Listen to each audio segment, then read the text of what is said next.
Welcome back to the show. The little program.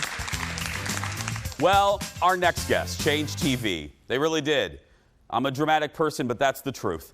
They changed television when they co-founded The Daily Show 25 years ago, which would go on to launch the careers of so many. They're getting the gang back together to talk about, well, you know, the good old days. Please welcome back my friend and my ex-wife, Lizz Winstead and Madeleine Smithberg, everybody. Hello, ladies. Hi, Jason. Why? Because Madeleine's your wife? Yeah, yeah. I didn't know that we got divorced, Jason. No, you didn't, Madeleine. He divorced me to marry you. It's a whole problem. That's right. Yeah, Madeleine, you didn't know. Lizz and I were married. Then I divorced Lizz, and then I married you. Okay, great. But then you and I also have other spouses, but they're fine with it because it makes us happy. It does. And I'm also gay, which is a whole fun equation. That's a whole other thing. It's a whole other I feel like no one's asking me how I feel. Can you? I think the holidays are going to get really interesting. They are. I'm so glad. I just realized this, ladies. The three of us know each other independently, but I said we've never had you two together on the show. Right. I know. I love it. It's amazing. I know, it's so great. I know it seems like a generic question, but I really am curious because, you know, for me, I can't believe that this show has been on 7 years. When I said the 25-year line, does it seem like 25 years since The Daily Show premiered? No, it seems like 5 minutes. And when I got the first alert, like through LinkedIn, that Kira Klang was celebrating 25 years at The Daily Show, I dropped my phone and I was like, 25 years? It's the most mind-bending fact ever. Liz, yeah. Go ahead. Liz, what was the origin? I always like a good, especially in the development of a TV show. What was the kernel of an idea, Liz, for The Daily Show? I mean, the kernel of the idea was that Madeleine and I were working together on the Jon Stewart syndicated show. That show got canceled. Our bosses went to Comedy Central, and they wanted to do a show that was on every day, right? And then they brought us in, and Madeleine was like, I don't know if I want to do it. I'm like, yes, you do. This is my whole life is responding to the news. What are you talking about? You must. So she got talked into it by everybody. And then we went in, and basically we got to say the news at the time was there wasn't a lot of cable news. I think people forget that. There was only CNN. MSNBC came later in the month, and then October came Fox News. So we were sort of annoyed with how local news was just, if it bleeds, it leads, and that there was a million news magazines, and that the news wasn't doing its job to help inform people. And so Madeleine and I were like, let's do a show that's not only just like some extension of Weekend Update, but that actually becomes a comedy show that operates like a news organization. And so that's what we did. We wanted to become them to shine a light on them. Did they leave you alone? Did Comedy Central leave you? Because, I mean, Madeleine, you know, with Late Night and Letterman, I mean, you had to deal with NBC standards and no, Doug Herzog, who was the president of Comedy Central, and Eileen Katz, who ran original programming, gave us a year on the air to figure out what we were, and we did not have to do a pilot. The only note they ever gave us, which we never listened to, was more pop culture. And other than that, like when I hired Stephen Colbert, somebody sent me a tape, said, this guy's great for your show. I watched the tape. I thought he was amazing. I said, when can he start? I didn't need to get network approval. And that, for people that don't know the TV business, for the viewers, that doesn't happen, right, Liz? All right, ladies, that doesn't, you need approval to change the toilet paper in the bathroom. Yeah, and probably like 15 people weighing in and giving you notes on how you should put the toilet paper in. Does it go over? Does it go under? Do you want 2-ply, 1-ply? Do you want some aloe in there? Wait, we're going to have a meeting. We'll decide. We can't decide. We're going to have an offsite. We'll get back to you. Meanwhile, you're sitting in the stall going, hello. you're going to use it on your butt? We can't approve that. Yeah, we can't. We didn't know. Liz bringing it home. Boom. Liz, Madeleine mentioned Colbert. I'm also curious, was there a face that came through your galaxy that you had that moment, Liz, where you watched maybe the tape or their first appearance and you went, wow, blank has it, that it thing? I mean, just to refresh Madeleine's memory, it was me that said Colbert's on Good Morning America and we got to get him because I totally forgot that. Yeah, he was on Good Morning America and I was like, he is messing with them and they don't know it. And Madeleine watched the tape and she's like, get him to us immediately. And the wheels turned and it happened. But I mean, Brian Unger for me was somebody who was the original correspondent. He's the person who was the architect of what is known now as the Daily Show correspondent, because he came from news. He was a producer and a correspondent at CBS News, and he's somebody who was really instrumental in setting the tone and setting the trajectory for that piece of the show. And just to really, because Liz, remember what he was saying? He was so angry. He wanted to work at CBS News forever. He was my intern at Letterman, just completely accidentally and separately, but very related.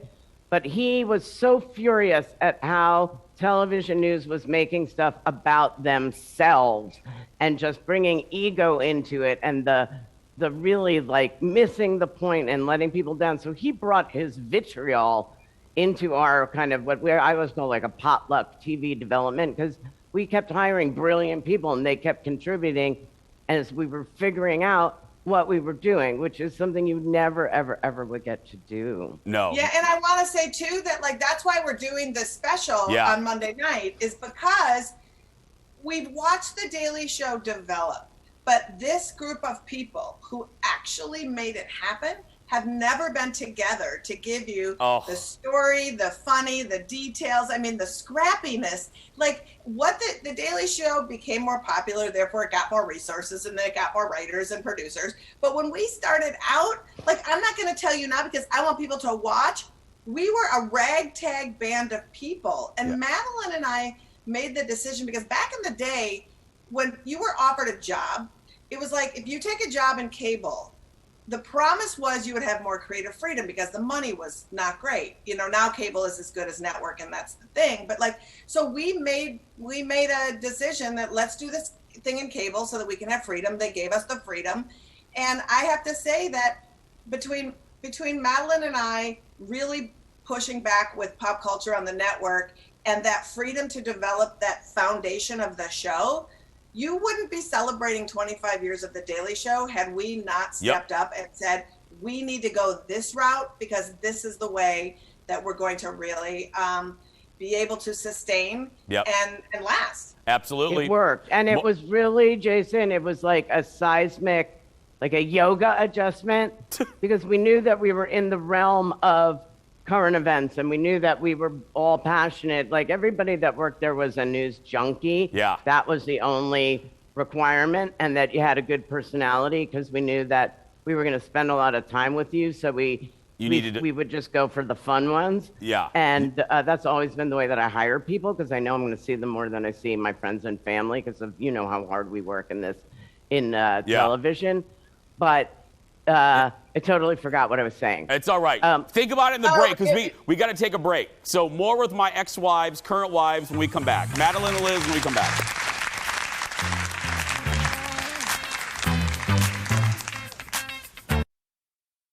Hi, I'm Madeleine Smithberg, And I'm Liz Winstead. and we created The Daily Show. Yes, we did. 25 years ago this very July. And together, we decided we wanted to do an epic reunion show where we could talk about all the dope stuff in a live stream on July 19th. These are the only people who can tell you the real backstory on how the best show about fake news that ever has been invented got started. A show created by women before women were even allowed to parallel park without their husband's permission. Is that true? No. Fake news. See, we're super good at it. That's right. TV royalty right there. Celebrating a big milestone next week. Lizz Winstead and Madeleine Smithberg join us again. They are the co-creators of The Daily Show. It is July 19th on Zoom. Rush tickets, rushtix.com. I couldn't wait for you guys to be back on because, as you guys both know, I love late night, and I devoured, and I mean devoured, the history of late night on CNN. Thank you both for taking part in that. And every time you came on or you two were mentioned, you would think that you were in my living room. I was like, look, it's Lizz. Look, it's Madeleine. Wasn't that well done, ladies? Oh, so well done. You know, there was like a 2.5-year lag from when we were interviewed because of COVID.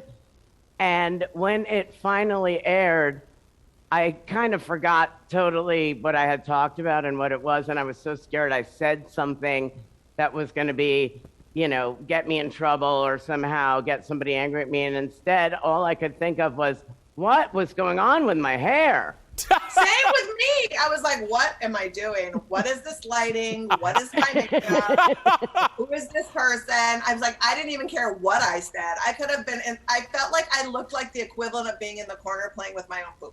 No! But having said that, Jason, the show was amazing. It was amazing. I mean, Bill Carter's a genius. Cream Productions is so good. They sent out great presents. We got popcorn machines. We got jelly beans in a fake TV remote. We got all kinds of things and snacks and mugs. And so it was a great show. No, the show was there were things I didn't know. And I thought they did a terrific job putting it together. Yeah, I've watched each one, I think, twice or 3 times. And I politely, because I love you both, I politely disagree. I think you both looked amazing, if I can say. Thank you. Oh, and you both literally made the same gesture, by the way. That was a little frightening in different states. That was good. Well, do you know, so we left off a little piece of the story, which I think is kind of interesting. Yeah. The way that Lizz and I met was she moved into my building in Chelsea in New York, and it was, 3 apartments in the building. She was my upstairs neighbor. And we started just hanging out a lot because we were great and we became instant buddies. And then I was doing the Jon Stewart show and we needed a segment producer. And all the segment producers I could find were good, but they didn't get the comedy as we needed. And Jon was frustrated. And one night, Lizz and I are hanging out and I go, oh my God, do you want to be a segment producer? And so she came on the show, and then we went from being just neighbor friends to co-workers. And then when the show went down, that's how we, everything happened. So it was all New York real estate. Yes, Lizz? But I must say that when Madeleine hired me, and I was like, yes, and I had been transitioning my comedy from just doing sort of like observation and humor into politics. So I was doing a reinvention of audience. It was like a whole thing, right? And I really needed a job. But what Madeleine didn't know is that I didn't know how to type, no idea how to type, never put my fingers on a keyboard. So Brian Unger, who we were just talking about earlier, I was dating him at the time, and I was like, Brian, you have to teach me how to type. So Madeleine, you might not know this, but Brian snuck me into the offices and sat down and taught me the program that we worked on. So I never really learned how to type. I learned how to work that program and how to do like the intro and the segment notes on that computer, and I knew how to do that. I do remember coming into your office once and seeing this and being a little bit retroactively shocked. But you did a great job, and no one ever knew. I remember you did a pre-interview with somebody. I can't remember who the comedian was. Chris Tucker. It was Chris Tucker, and he was hilarious. But he was like, it was muffled, and he talked really fast. And you came into my office after you did the pre-interview, and you said, I didn't understand a word. He was in his car. and he was driving, and he was going in and out of the tunnel. And sometimes when you get celebrities, they give you like 5 seconds for the pre-interview, so you want to get everything. And I remember seeing John and saying, I really need to know what Chris Tucker wants to talk about, because he's all over the place. He's got so much going on that I really need you to be clear with me on this. And I remember that so clearly, Heather, walking into your office, practically sobbing, being like, I just was on the phone for 7 minutes with Chris Tucker, and I have no idea what we're talking about. Well, more of these stories on the special. We have to go, but I'll end with this. On a professional level, you both are treasures to television. You're a treasure to comedy. On a personal level, you know how I feel about the both of you. I adore both of you, and the fact that you come on my show makes me want to cry because I respect you two so much. So thank you so much. Group hug, group hug. If you want to hear more and see more of this dynamic, it's just going to be stories you've never heard before, and it's going to be awesome. So definitely. And clips, lots of clips. And I would like to say, I'm going to do a shameless plug, but I'm doing my Zoom cooking classes. It's a really fun corporate events, family parties, happy hours. MadInTheKitchen.com. You won't regret it. That's right. But first tune in on Monday. That's right.